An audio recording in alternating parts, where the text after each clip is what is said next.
All right, I will call the meeting to order, and no one is excused from the meeting. We need to adopt the June 24th minutes or change them. Hubie moves to adopt.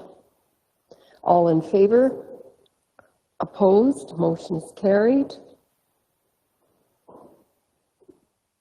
Are there any post-agenda items today that you're aware of? Seeing none, I'll move or ask for a motion for adoption of the agenda. Ellen moves. All in favor? Opposed? Motion is carried. And we're at item 6, which is the question period, notice of motion section. There's no one in our chambers today. Susan, do you know if there is anyone online?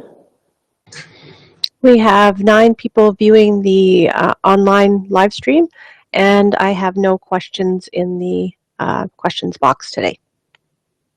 Okay, and if that should change, just let me know. Yeah, for sure.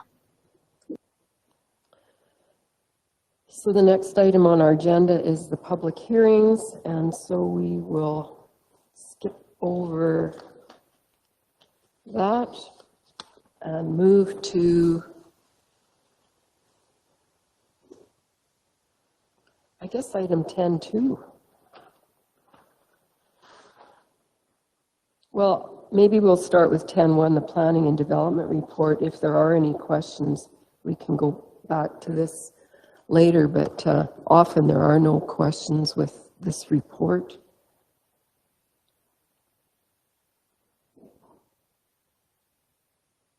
Anything that you wanted to ask about? Maria will be back for the public hearings, but if not, we can accept the P&D report. Clarence moves. All in favor? Opposed? Motion is carried. Item 10.2 is the request for an appointment to the Regional Assessment Board. It's always good to get more people on that board, I'm sure. So we need to pass a motion as well. Anne-Marie will move that motion for the appointment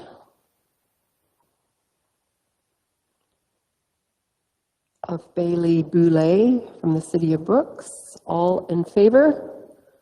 Opposed? Motion is carried. And item 10.3, the administration facility solar PV project. Matt, I'll just ask at this point also, have you heard anything more about Lane's condition? No, same as what I sent out yesterday. So not good. So I'm assuming, Matt, that you're going to handle these items. All right, we'll let Matt talk about the solar and the admin facility. So Council had approved shifting our municipal stimulus grant funds into a solar project. We have signed a memorandum of understanding with Switch Power. The next step is the actual construction and operation agreement. We have the draft here for Council to take a look at, solicit feedback if there's items there that you would like us to address with Switch before we enter into a final agreement with them. We have had our legal give a look at this. We're still waiting for their final comments back. There were some edits that both Lynn and I had suggested as well there. So it's where this is kind of a time is of the essence project, we wanted to get it in front of Council, and if there's no major concerns with the content of the agreement as it stands, looking for a motion that once we've kind of dotted the i's and crossed the t's with our legal review that we'd be authorized to enter into this construction and operating agreement with Switch. The operation side of it would last for a period of 5 years, after which we would go to market, tender that operating agreement again. Thanks, Matt. Were there any questions or suggestions for change in the draft agreement?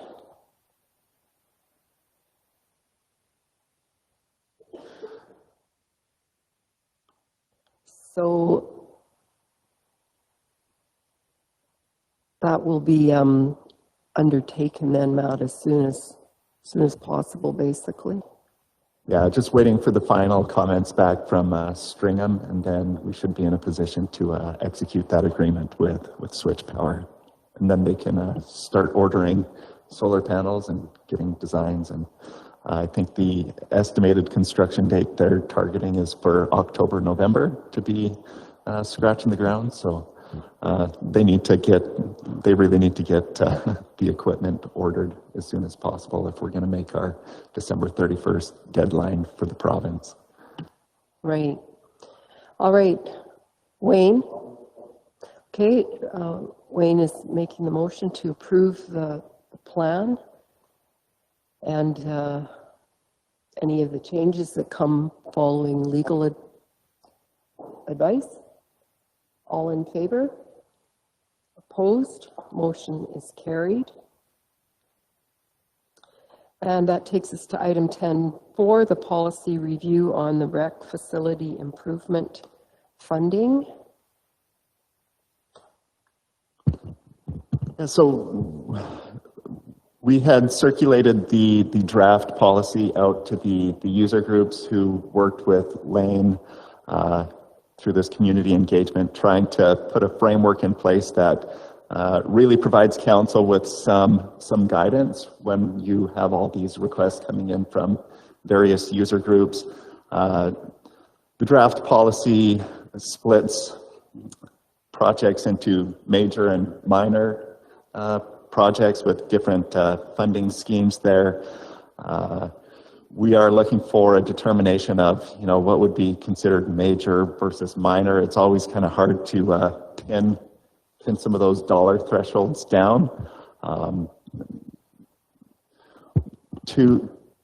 There's two copies of the policy there which have been circulated. One, a clean copy, which is being proposed for approval, and one with the markup so you can see what has changed there. So back in front of council for your consideration, comment, any additional edits you might want us to make there before proceeding with approving the policy.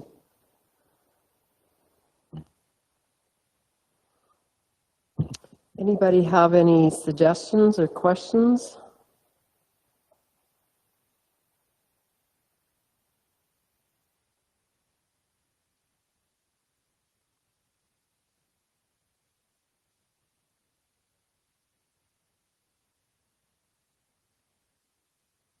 No? Clarence? And I'm just thinking back, we have 75% for locals, new builds. But when you did facility life extensions, and I'm just thinking back of what happened in Rolling Hills where we doubled the size of the hall. What is that? Is that a life extension or is that a new building? And how do you handle that? And I'm just questioning. I guess when I was reading through this, I thought, we're going to get something and it's not going to fall in any of these categories. And I don't know how you solve that, but it's going to happen. And I thought the same, Clarence, because I think, well, if I was a community member, I would think, let's make this a urgent or emergency situation in some way. And not that I'm saying that would happen, but there's just quite a difference in approach, isn't there? Or as you pointed out, the facility life extension, minor project. long-term pre-planned. I guess maybe that has enough criteria with it to sort out which would be which.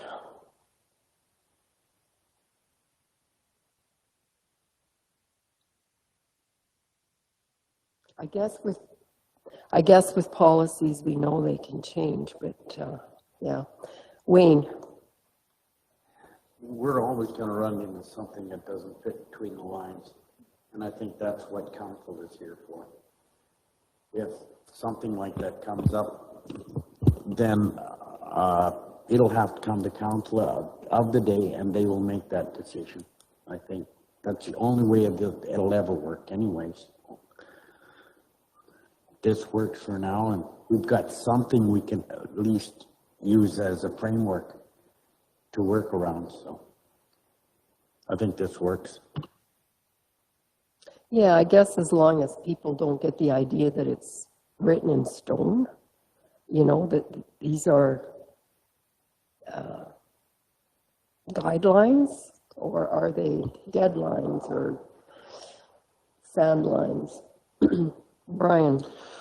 In regards to what the question that Councillor Amelong posed, I guess my question would be, do we have capacity within the organization or access to somebody outside that could determine that?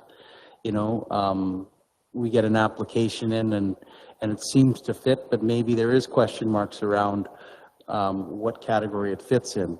You know, end of life type of emergency, or whether it's something. Do we have that capacity, or is that something that we should build in, not necessarily in the policy, but something that is available?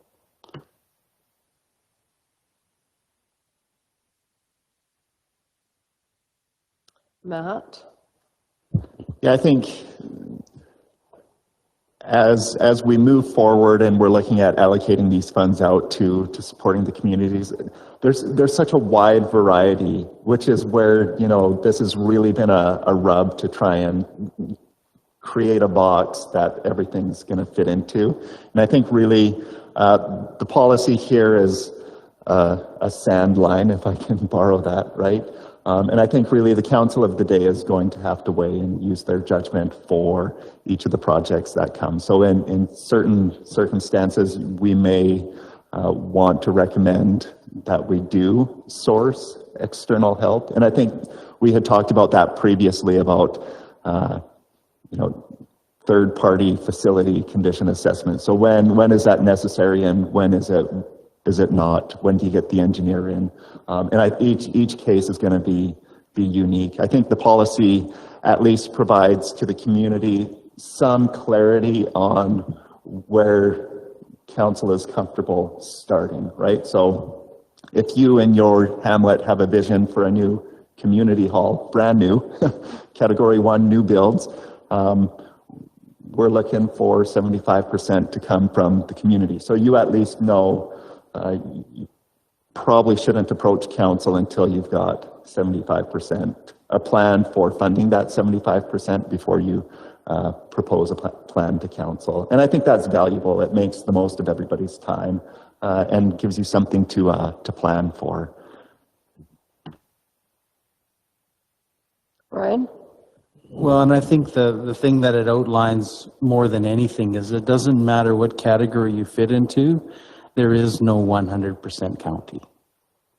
And I think that's valuable to understand.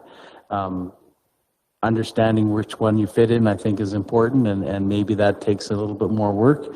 But no group is going to come to the county basically to say, look, it's all on you.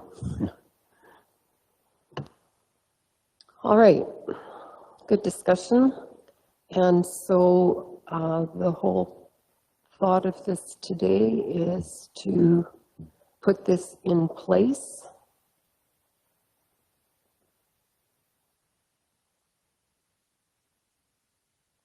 To approve this policy as submitted. So, Matt? I guess the one item that does need to be sorted out is a definition of minor versus major. And I don't know if anybody's got the crystal ball on what you think is major dollars versus a minor threshold. In my mind, I'm thinking, minor projects intended to reduce the annual operating contribution required. So maybe you're looking at replacing an ice plant, things like that could even still be major in my mind. I don't know if you just throw an arbitrary dollar number out here, 50,000, 25,000 for a minor, anything over 25 or 50 is major.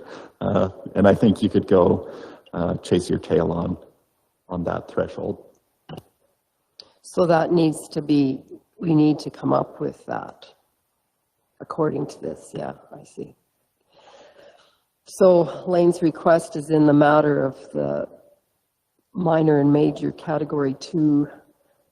There was a suggestion submitted rather than set an arbitrary dollar amount. Consideration could be given to minor being less than 30% of the replacement cost, while major would be those in excess of 70, and a third medium funding project would be those between 31 and 69%. I'm getting mixed up.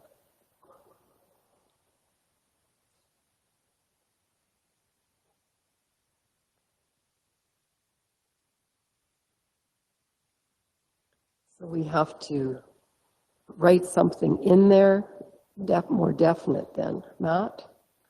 Yeah, and when I look at the percents, I get mixed up too, and I think anybody who reads the policy may also get mixed up when they're looking at it. So there might be some value in keeping it as simple as a dollar threshold. Let's make it as simple for our user groups to understand what they're looking at when they try to apply this policy.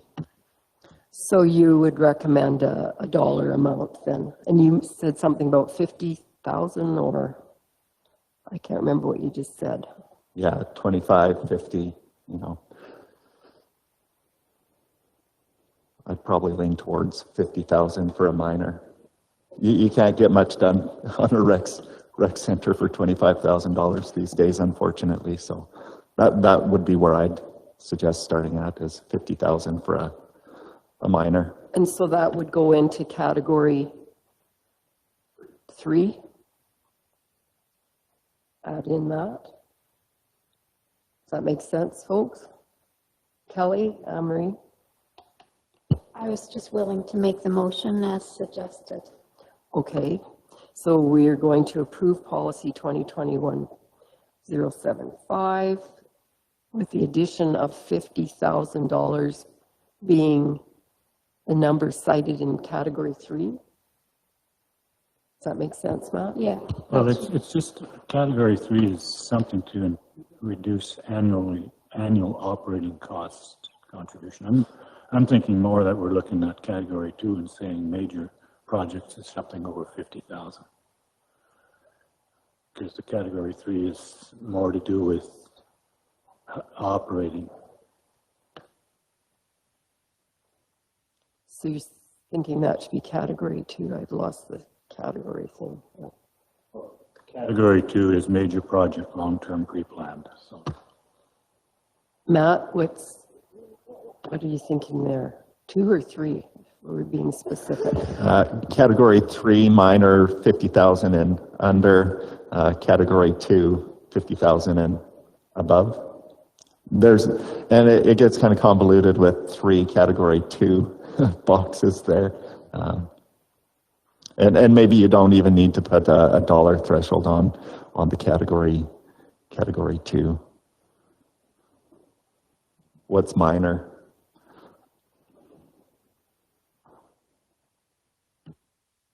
So then the motion doesn't put 50,000 on category 3, or it does? Yeah, I would include the 50,000 and under for the category 3 minor. I'm not sure that the determination for category 2 is as important. I think, judging by what's going to come at you in category 2, those are probably going to be north of 50,000. If they come under, I mean, the thresholds vary depending on what the situation is there. But I think it's important for that category 3 minor, where our share is a higher proportion, putting that limit, what you consider to be minor. Okay, so that motion would be for the category 3 minor. Anything under 50,000 then, right? That's what we're saying. Okay, Ariana, good, all right. My problem with category 3 is it's to reduce the annual operating contribution. So I mean, it really is not, it's something that's different. And if it doesn't reduce the annual operating contribution, you're not talking about category 3. That was where I'm coming from, and why you would put it only there is, it doesn't matter. Well, Brian? well, I guess I'm not sure I understand where you're coming from. I'm looking at the Duchess scenario where they're looking at replacing the chiller in the arena. That will reduce the operating cost because that thing is sucking a lot of energy, and a new, more efficient one will do that.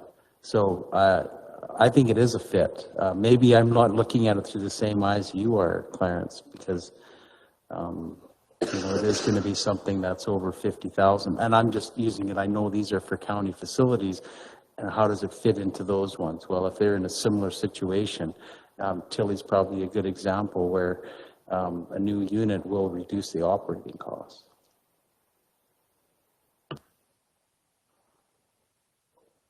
Tracy?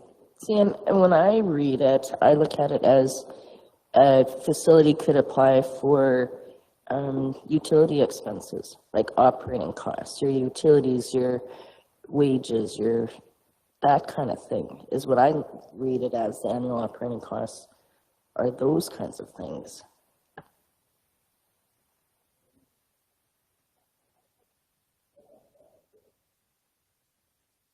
I took this all to be as capital expenditure and nothing to do with operating.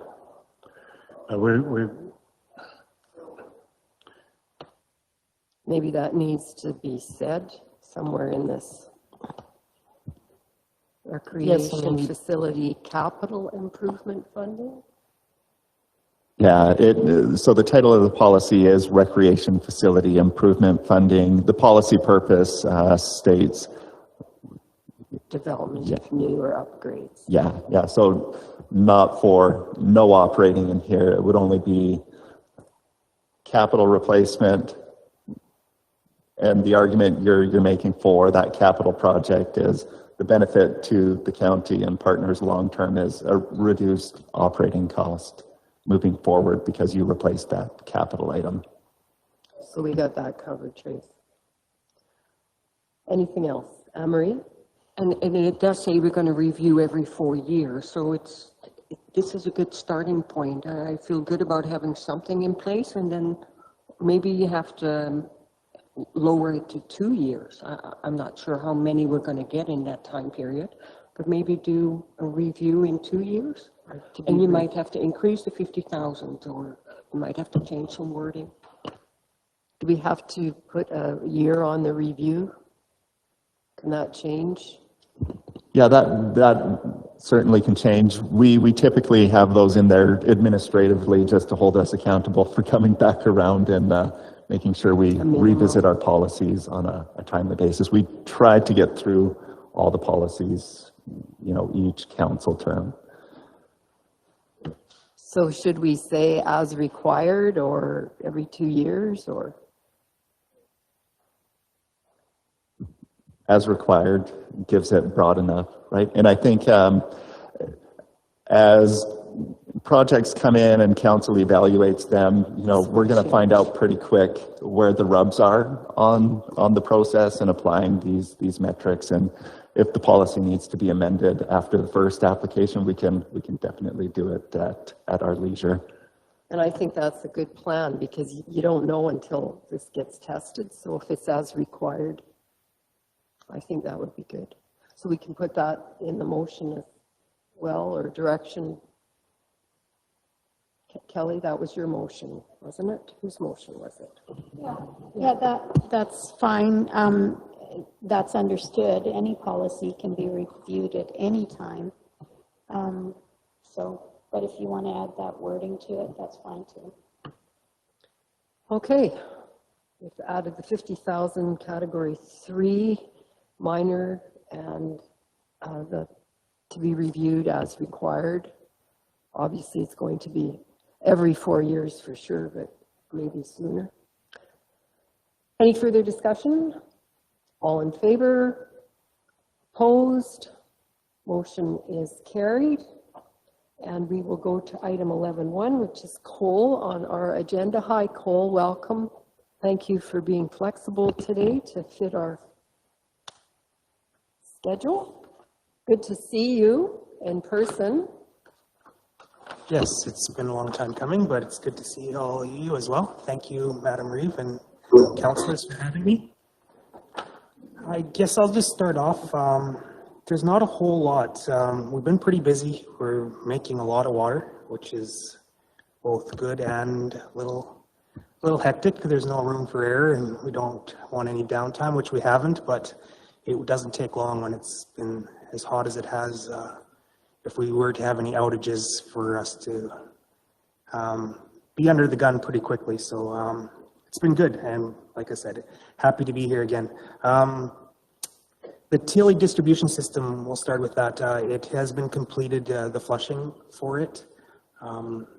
If you recall in the last months that I mentioned that we won't be doing Lake Newell Resort until the fall because of we're waiting for the seeding that the county's done in the ditches to take root, and it would be counterproductive to be flushing where in the new grass kind of thing in the ditches. So we're going to put that off until the fall. But the other one that does have fire hydrants, we've flushed that in Tilly. I did mention that there were some deficiencies that we've noted at the Lake Newell Resort lift station. I had a meeting with Jeff shortly after my last council presentation. We sat down and came up with a plan. What's going to happen is I'm going to reach out to some experts in the field to come and have a look at it and to assess everything from top to bottom to see what kind of condition everything is in. And they'll make a list, some recommendations, what needs to be looked after immediately, what can be put off, what we can do for us to give us to get it into the best condition so that it lasts the longest in the most cost-effective manner. So that's what we're doing right now. Tuesday, Xylem is a company that built the entire system in Tilly and in Rolling Hills, that lift station. So they're going to come and assess the Lake Newell Resort one. It's not one of theirs, but they can definitely take a look at it and give us some ideas of what we can do with it. So, yeah, well, so we'll know better hopefully before your budgeting process is over, and we can kind of give you some ballpark ideas how to finance that coming in the future kind of thing. So hopefully that's all works together seamlessly and it'll give us an idea anyway. And I kind of did mention it, that it's been hot and we have been making a lot of water. We set an all-time daily record in June. We made 21,613 cubes, which eclipsed our previous record from 2017 in July by about 100 cubic meters. So we had the most water we've made, second most busiest month as far as production in June. And I just had it texted to me because I couldn't quite remember. 432,665 cubic meters were treated in June. So that is our second highest month of all time. So it doesn't take long for people to start watering and using water when it gets up into the high 30s for an extended period of time. So, and it shows in our production numbers. I just thought I'd share that with you to say, just it's a little bit of information that's kind of neat to know. So, but that being said, 21,000 cubic meters, our plant capacity is 32,000. So we're still not at our peak capacity. So it's busy, but we can handle it, no problem. So. Still idling. Yes. Any questions for Cole? Kelly? Well, who's in the agreements with municipalities, whose responsibility is it to protect and educate the public on water source and water quality and that sort of thing? And I'll just tell you why I'm asking the question. There's been a lot of negative talk on social media in my area, and it's misinformation. So in the NRSC agreements with municipalities, does that fall back to NRSC to educate our population, or is that the in-house municipality? Is that a fair question? I guess I would need a little more context on that question, pertaining to what exactly.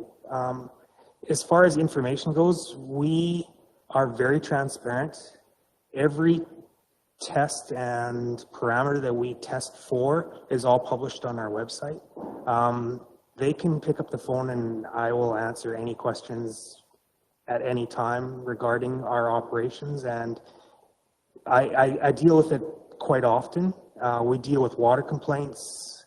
We're very good at giving them back reports and our ideologies behind why we do things certain ways and how they compare to the main water treatment plant and what we're seeing at their property, stuff like that. We don't kind of just sweep it under the rug and say everything's fine. If we do have a water quality complaint, we try to explain it to them. So it does fall on us because that's the nature of the business that we're in, where it's a public utility. So it's been born in our organization from day one that we provide information as best we can so that people know exactly what's going on. It's a potable, ingestible product that we're giving to people, and we have to be forthcoming in that. But as far as what kind of legal agreement we have with municipalities, and there's nothing written in there that we will provide information concerning XYZ, but you give it for something else. No, there's nothing like that.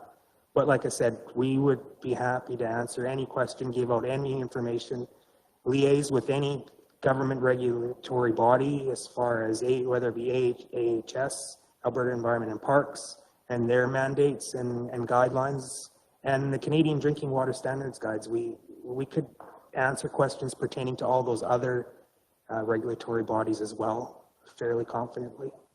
So all they have to do is pick up the phone or be pointed in our direction. We can help that out. Thank you for that. I understand pricing and everything is individual municipality, and this is more related. I mean, people roll it all into one conversation, but the part about the quality, I wondered who should be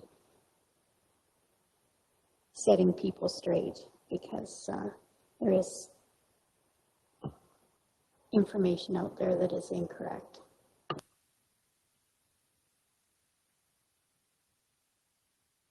Yeah, and I would just hope that there would be a little more confidence from the public in the system that is set up to maintain water quality. You don't get away with not maintaining water quality. Like Walkerton was enough to wake up the world.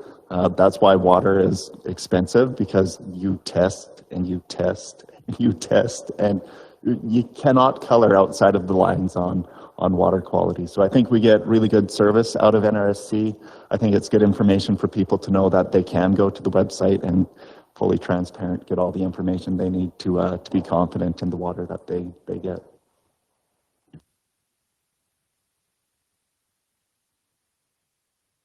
Thanks, Molly. Cole, is there a threshold for the chloramines they put in when the temperatures get this high and they've got to add more to it? So is there a limit to it?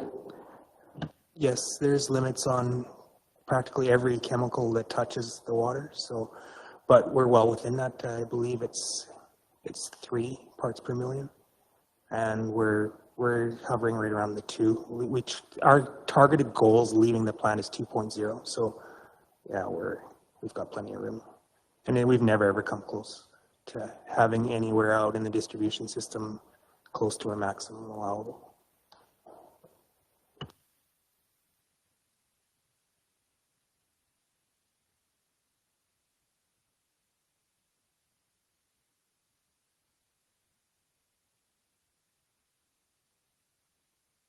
Thank you very much.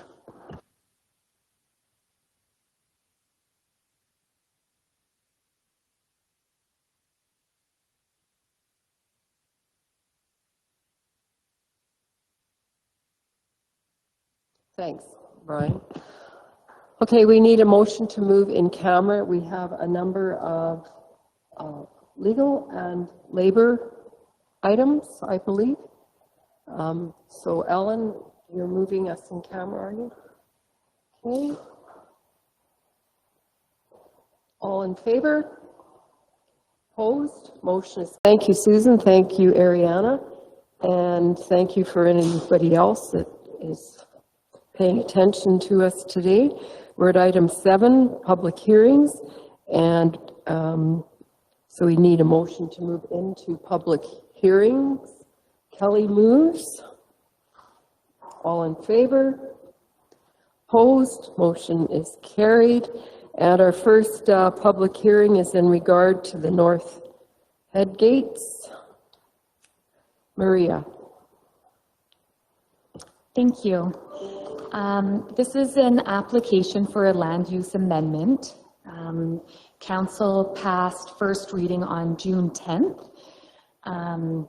There will be, or there is, a subdivision in the works. A notice of application has gone out to required referrals and adjacent landowners for the subdivision of 44 residential lots and 1 municipal reserve lot.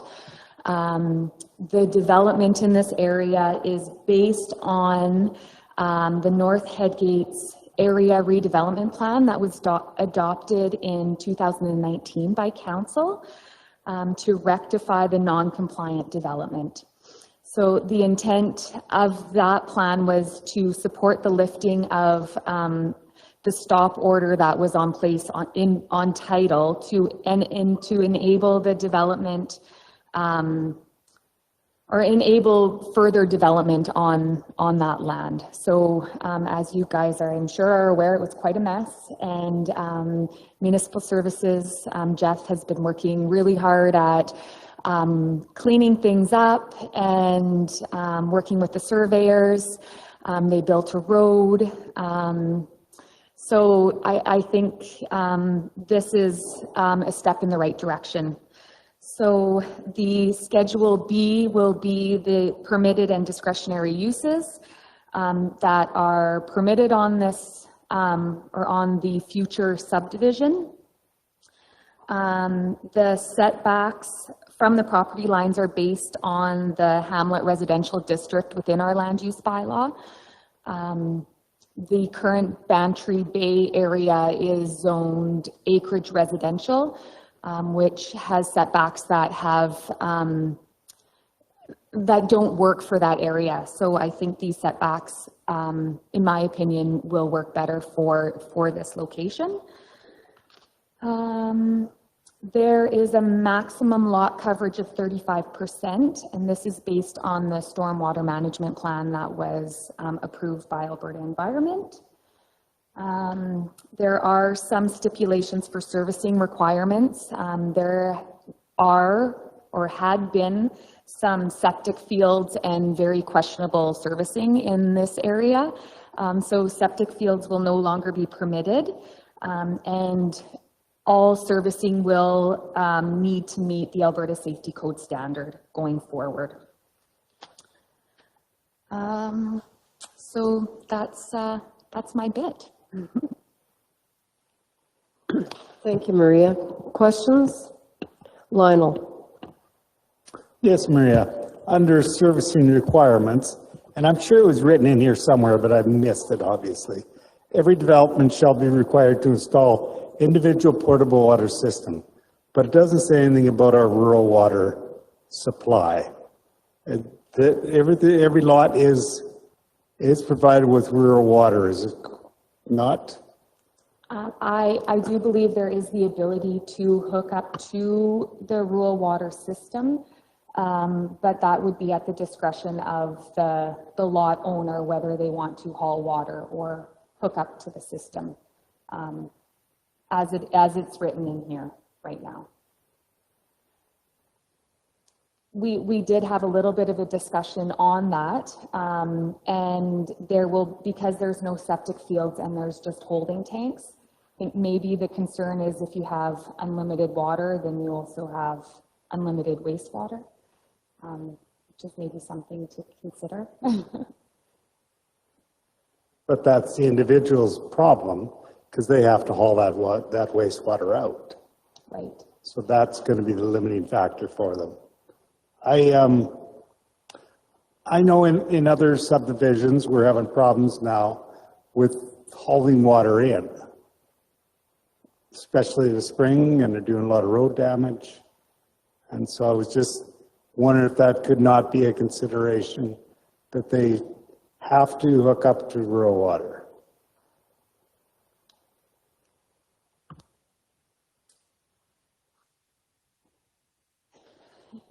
Do you want an answer for me? I guess I'd have to look into if that is possible, if we can enforce hooking up to rural water. And that's definitely something I can look into. Yeah. That isn't part of this, though, is it? Like, did you read something about that somewhere? Like I didn't. I was just reading 12.6, servicing requirements. And in Schedule B, that's correct. You. Okay, I can find it now. We do have a policy that no propane tanks can be used for heating homes, and that comes from the area redevelopment plan. So there is the ability to restrict, different things or different developments, I guess, within this area. So servicing could be something we could stipulate. I'm not confident in saying yes or no, so I would definitely have to look into that a little bit further. Well, we are going through a process now of possibly providing a second phase of rural water servicing in the county. And so I'm not so sure that at this time we couldn't introduce that into this program also, and this development.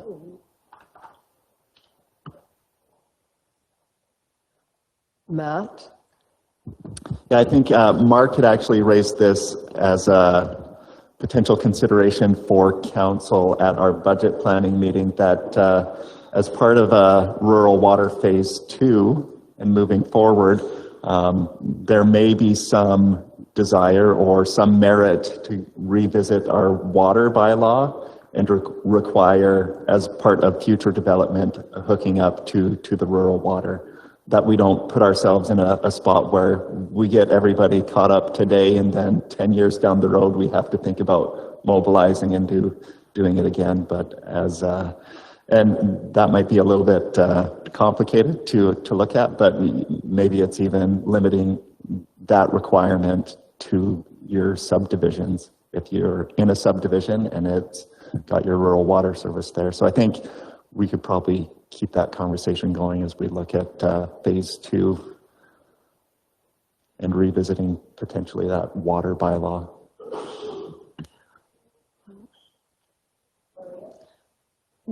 That also could be something we could look at for the subdivision portion, where a development agreement is placed on the titles of the newly created subdivisions that water would have to be hooked up to at the time of subdivision. or sorry, at the time of development. And then a bare lot can stay as is until the time they want to build a home or any development, I guess, and then they could potentially hook up to the rural water at that time.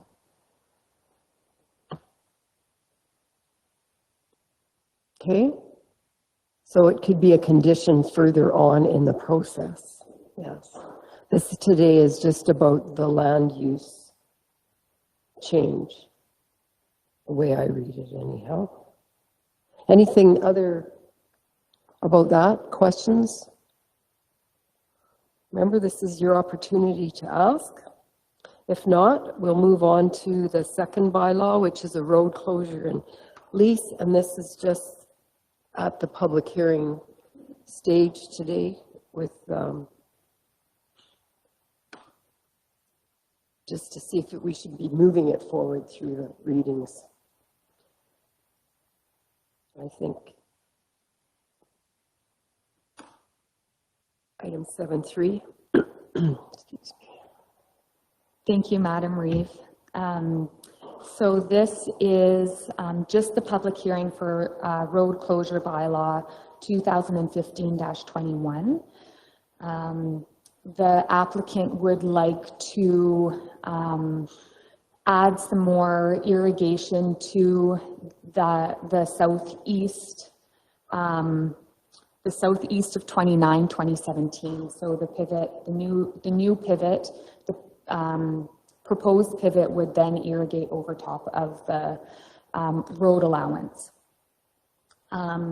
The Eastern Irrigation District has now been working with the county for any expanded irrigation or applications to expand their water, I guess their first water rights, or I'm not sure how they word that, but if there's a road allowance in play with any of that expansion, then they are now requiring that they talk to the county and that a road closure is completed prior to the approval by the EID, is my understanding.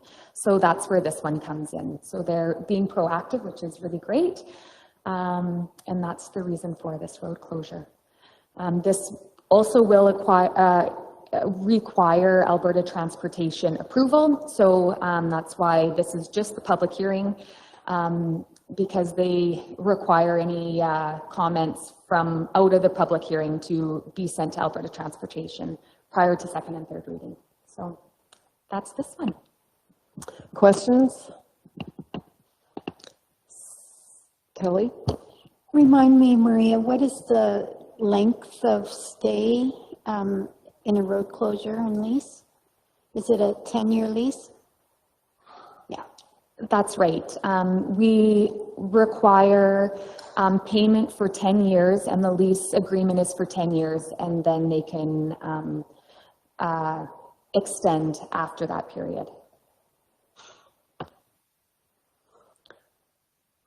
Seeing no other questions, can I get a motion to move out of camera, please? Tracy moves us out. All in favor? Opposed? Yeah, a public hearing, not motion, or not in camera. Thank you. That motion is carried to move out of the public hearing, which takes us back to the bylaws, which we'll quickly deal with. I hope if it gets complicated, we'll not quickly deal with it. We need a motion for second reading of those. Brian moves. All in favor?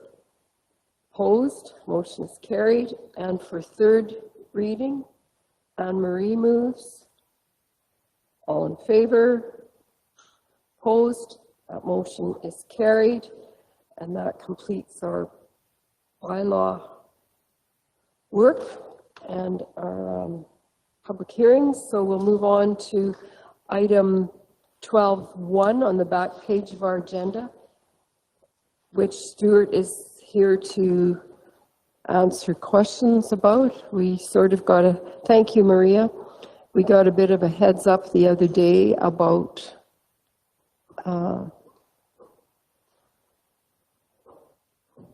this rapid response vehicle and Rolling Hills. So here is the information. Stuart, welcome. Thank you. Thank you, Madam Reeve and Council for having me this morning. Yeah, unfortunately, I don't know, fortunate for maybe Rolling Hills. This morning I come to you with a bit of an error. This vehicle was originally slated to be tendered and ordered in 2022 budget. In error, thinking it was this year's budget, I sent out for tenders on this vehicle. So tenders have now been received. I've worked very diligently with the fire chief and the deputy fire chiefs to make sure that this vehicle is the vehicle that they want at their fire department. And of course, it meets the minimum standards that all the fire chiefs in the county of Newell have worked together to say that this is what we want for a rapid response vehicle. So tenders were sent out and 3 were received. One from TCB Welding, one from Westvac, and one from Hydrocore.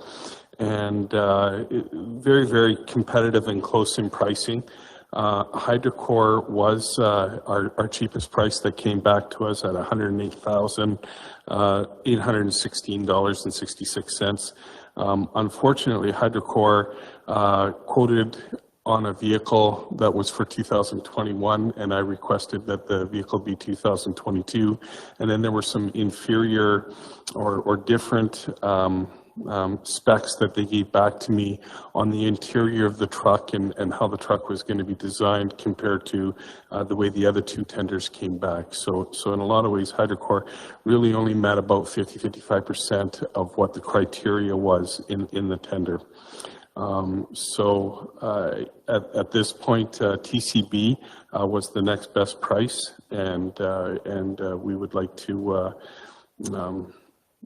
go with them. But with this price of $114,000, there are some additionals that need to go into the vehicle because this is a brand new vehicle into the fleet for Rolling Hills.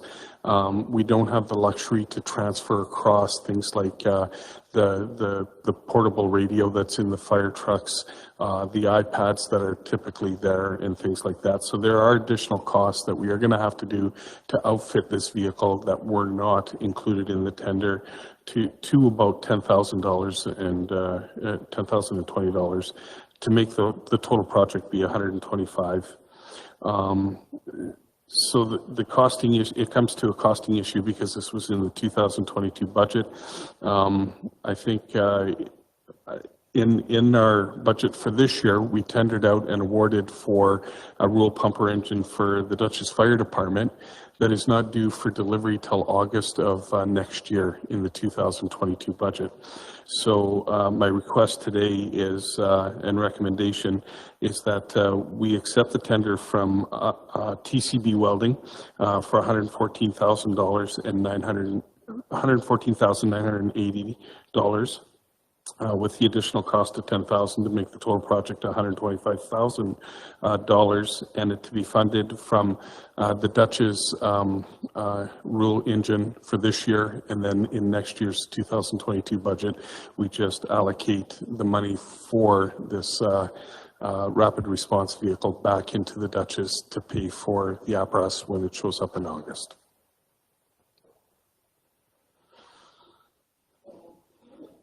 Any questions?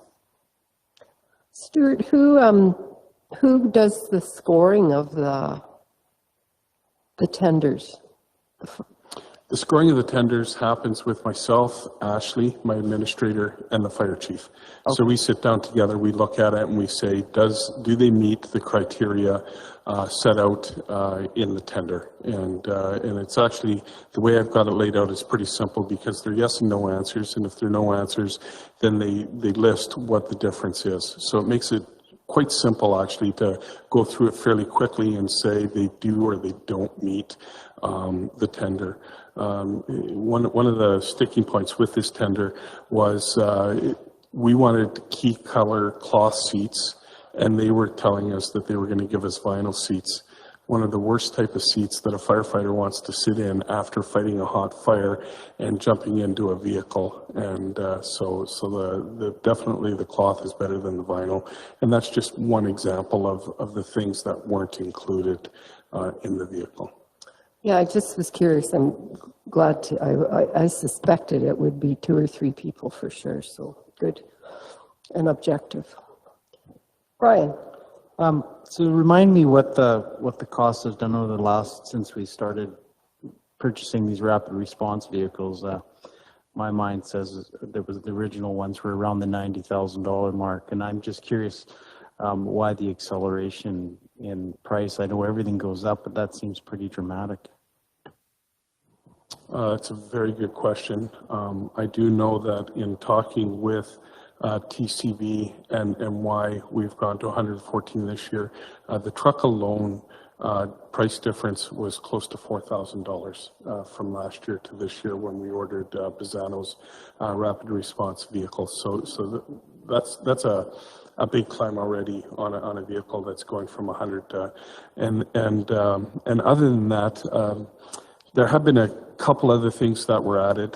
When the vehicles were first tendered out back with Keith Martin, my predecessor, there was no storage trays underneath the skid. There's a storage compartment that's on top of the skid now. So a few little extra things that I don't think brought the cost up that much, but it did bring it up, and it was things that we brought together with the fire chiefs to say, is it better to have this stuff on here? Because at the time the truck was basic and you really couldn't put anything, like for instance traffic cones, if you're going to use that vehicle as a vehicle to set up a traffic accident scene and stuff like that. So we needed places to store it, so we added those compartments, and that was about a $2,000 climb to put those in there to $2,500. So that makes up about $5,000, and I would think that the rest of it is just, the skid packages have cost a little bit more since, I think it was about 2018 is when we started ordering these, or 17 to today. So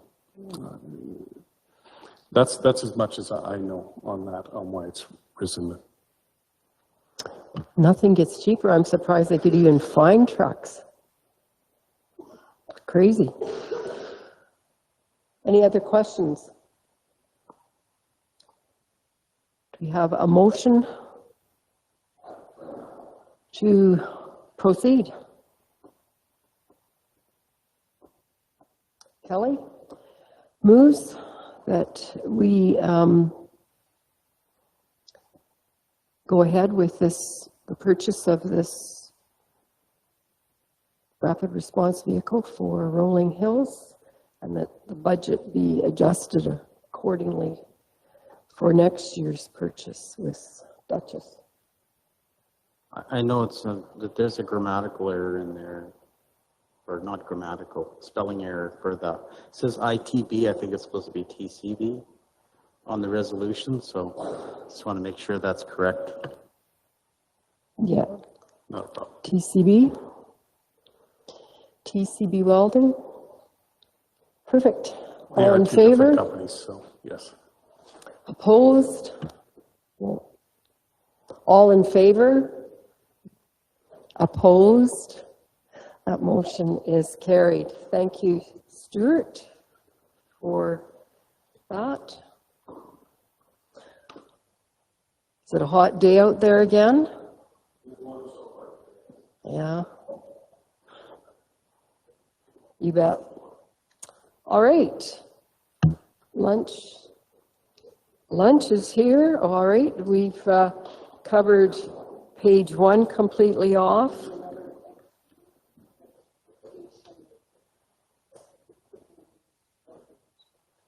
Got a few items left for after lunch. So recess until, what time do you guys want to come back? 1:45? 11:45?